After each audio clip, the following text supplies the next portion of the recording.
అదరగొట్టే కారం రంగు రుచి ఆచి కారం పొడి. రాజకీయం అంటేనే ఒక సుదీర్ఘ ప్రయాణం.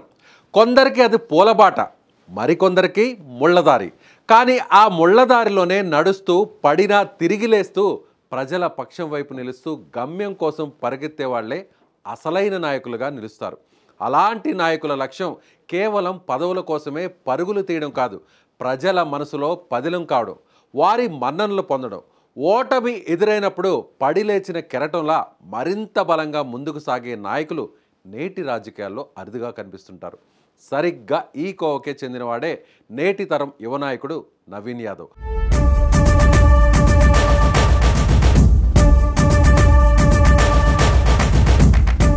15 ఏళ్ల పాటు ఇదే పట్టుదలతో పోరాడారు నవీన్ యాదవ్.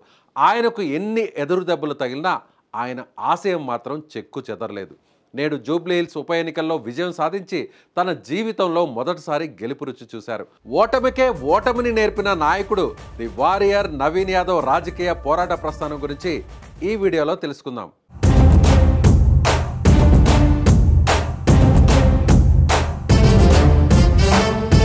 నవీన్ యాదవ్ 1983 నవంబర్ 17న హైదరాబాద్ నగరంలోని యూసఫ్గూడ బస్తీలో జన్మించారు.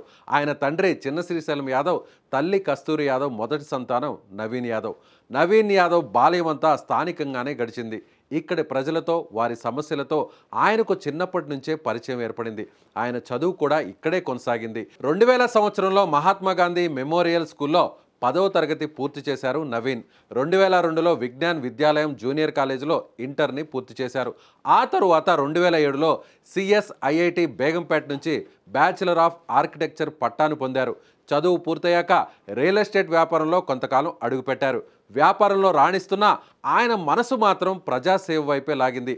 అప్పటికే నవీన్ యాదవ్ తండ్రి చిన్న శ్రీశైలం యాదవ్కు నగరంలో రాజకీయ, సినీ, వ్యాపార ప్రముఖులతో సత్సంబంధాలు కలిగి ఉండడంతో నవీన్కు తనను నమ్ముకున్న ప్రాంత ప్రజలకు ఏదన్నా చేయాలన్న తపన వారి కుటుంబంతో పాటు నవీన్ కూడా బలంగా ఉండేది. అలా రాజకీయాల్లోకి రాకముందే నవీన్ సామాజిక సేవలో చురుగ్గా ఉండేవారు. ఆయన నవ యువ నిర్మాణ్ అనే స్వచ్ఛంద సంస్థను స్థాపించారు. ఈ సంస్థ ద్వారా ఎంతోమంది నిరుద్యోగ యువతకు ఉపాధి శిక్షణ కార్యక్రమాలను నిర్వహించారు. వారికి ఉద్యోగ అవకాశాలు కల్పించేందుకు కృషి చేశారు. పదవిలో లేకపోయినా ప్రజల మధ్య ఉంటూ వారికి అండగా నిలిచారు నవీన్.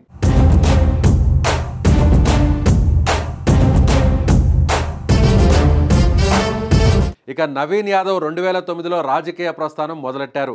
యువ నాయకుడిగా స్థానికంగా అందరికీ అందుబాటులో ఉంటూ వారి సమస్యల కోసం పోరాటం చేసేవారు.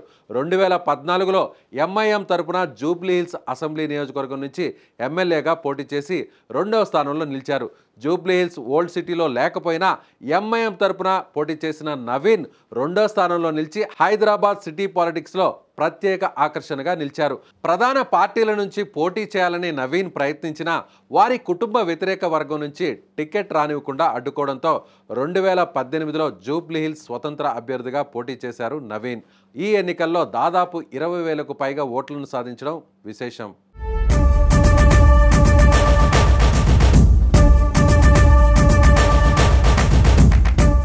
మూడు పదుల వయసులోనే ఎమ్మెల్యే అభ్యర్థిగా బరిలోకి దిగి 2 సార్లు ఓటమి చెందినా ఏ మాత్రం వెనక్కి తిరిగి చూడలేదు నవీన్ యాదవ్. సామాన్యంగా పాలిటిక్స్లో ఉన్నవారు ఎవరైనా సరే యుక్త వయసులో రాజకీయాల్లోకి వస్తే ఓటమి చెందిన వెంటనే ఆ పార్టీ నుంచో లేదంటే ఇక రాజకీయాల నుంచో పూర్తిగా తప్పుకుంటారు.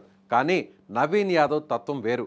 ఆయన ఓడిన ప్రతిసారి నిరాశ చెందలేదు, ప్రజలకు ఏ మాత్రం దూరం కాలేదు. నిత్యం వారి పక్షాన నిలుస్తూ ప్రజా పోరాటం కొనసాగించారు. అలాగే ప్రతి ఓటమిని ఆయన ఒక పాఠంగా తీసుకున్నారు. ఎక్కడ తప్పు జరిగిందో విశ్లేషించుకున్నారు. గెలిస్తే సేవ చేస్తాను అని ఆయన చెప్పలేదు, గెలిచినా ఓడినా మీతోనే ఉంటాను అని నిరూపించారు. ఆయన ఓటమి ఆయన ప్రజలకు మరింత దగ్గర చేసింది.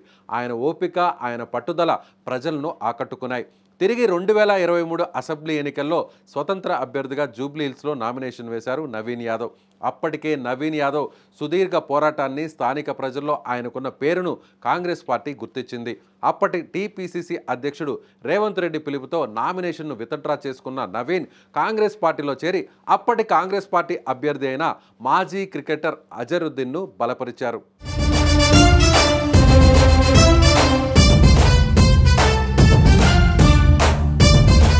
జూబ్లీహిల్స్ ఎమ్మెల్యే మాగంటి గోపీనాథ్ అకాల మరణంతో ఉప ఎన్నిక ఇప్పుడు అనివార్యమైంది. ఇది కాంగ్రెస్ పార్టీకి నవీన్ యాదవ్కు ఒక పెద్ద అవకాశంగా మారింది. కాంగ్రెస్ అధిష్టానం ఆయన 15 ఏళ్ల కష్టాన్ని గుర్తించి జూబ్లీహిల్స్ ఉప ఎన్నికల్లో కాంగ్రెస్ పార్టీ అభ్యర్థిగా నవీన్ యాదవ్ను నిలబెట్టింది. దీంతో Naveen Yadav door to door campaign చేశారు. ప్రజలతో ముఖాముఖి మాట్లాడారు. వారి సమస్యలను ఓపికగా విన్నారు. ఈ ప్రాంతవాసిగా బస్తీ నుంచి వచ్చిన మాస్ నాయకుడిగా నవీన్కు జూబ్లీహిల్స్ బస్తీలో ఉన్న ప్రధాన సమస్యలపై స్పష్టమైన అవగాహన ఉండడంతో ఉప ఎన్నికలకు ముందే జూబ్లీహిల్స్ నియోజకవర్గంలో అభివృద్ధి పనుల కోసం దాదాపు 150 కోట్ల రూపాయలను అభివృద్ధి పనుల కోసం జూబ్లీహిల్స్ నియోజకవర్గంలో మంజూరు చేయించారు ముఖ్యమంత్రికి చెప్పి నవీన్. అధికారం లేకపోయినా నవీన్ యాదవ్ చేసిన మంచి పనులను గుర్తించిన ప్రజలు ఆయన్ని బంపర్ మెజార్టీతో గెలిపించారు. ఈరోజు జూబ్లీహిల్స్ చరిత్రలో ఒక మైలురాయిగా నిలిచారు నవీన్. 2 సార్లు ఓడిన పట్టు వదలని విక్రమార్కుడిలా పోరాడిన నవీన్ యాదవ్ను జూబ్లీహిల్స్ ప్రజలు ఆయనకు మద్దతు పలికారు. మంచి మెజారిటీతో నవీన్ యాదవ్ విజయం సాధించారు.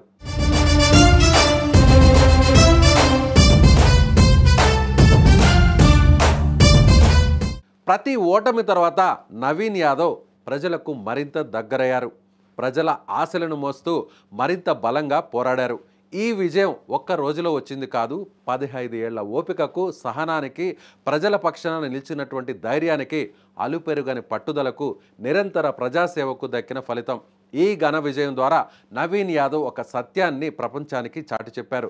రాజకీయాల్లోనో జీవితంలోనో పడినప్పుడు నిరాశ చెందకూడదు. ఓటమిని చూసి ఏమాత్రం భయపడకూడదు. మీకు ఓపిక, పట్టుదల, ధైర్యం ఉంటే, లక్ష్యంపై నిజమైన పట్టుదల ఉంటే ఈరోజు కాకపోయినా రేపైనా సరే విజయం తప్పకుండా మిమ్మల్ని వెతుక్కుంటూ వస్తుంది. అది నవీన్ యాదవ్ విషయంలో కళ్లకు కనిపిస్తున్న సాక్ష్యంగా మారింది. Hearty congratulations to Jubilee Hills MLA Naveen Yadav.